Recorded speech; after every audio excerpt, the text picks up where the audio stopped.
110 টাকা ফিতরা দিয়ে অনেকেই গুনাহগার হচ্ছেন। অনেকেই কিন্তু 110 টাকা ফিতরা দিয়ে তাদের ফিতরা আদায় হচ্ছে না। অনেকে আছেন কোটি কোটি টাকার মালিক, তারা যদি 110 টাকা দিয়ে ফিতরা দেন তাহলে কিন্তু আপনার ফিতরা আদায় হবে না। সদকাতুল ফিতর হচ্ছে আপনার এবিলিটি অনুযায়ী আপনি ফিতরা দিবেন। 5টি জিনিস দিয়ে আপনি সদকাতুল ফিতর আদায় করবেন।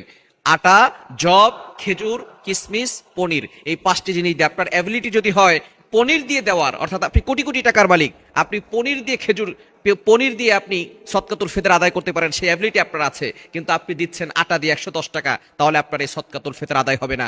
অবশ্যই আপনাকে পরিপূর্ণভাবে আপনার অ্যাবিলিটি অনুযায়ী তারপরে মানুষকে দান করতে হবে। 5টি জিনিস দিয়ে আমরা অবশ্যই সদকাতুল ফিতর আদায় করার চেষ্টা করব। এটা হচ্ছে আটা, জব, তারপরে কিশমিশ, খেজুর, পনির। কেউ যদি আটা দিয়ে দিতে চায় তাহলে 110 টাকা দিবে, কেউ যদি জব দিয়ে দিতে চায় তাহলে 530 টাকা দিবে, আর কেউ যদি কিসমিস দিয়ে দিতে চায় তাহলে 1880 টাকা দিয়ে দিবে, আর কেউ যদি খেজুর দিয়ে দিতে চায় তাহলে সে অবশ্যই 2310 টাকা দিয়ে দিবে, আর কেউ যদি পনির দিয়ে দিতে চায় তাহলে সে 2805 টাকা দিয়ে দিবে। অর্থাৎ সর্বোচ্চ হচ্ছে 2805 টাকা। অবশ্যই যাদের অ্যাবিলিটি ভালো তারা 110 টাকা দিয়ে ফিতরা আদায় করলে তাদের ফিতরা আদায় হবে না। অবশ্যই তাদেরকে বেশি দিয়ে তারপরে ফিতরা দেওয়ার চেষ্টা করতে হবে।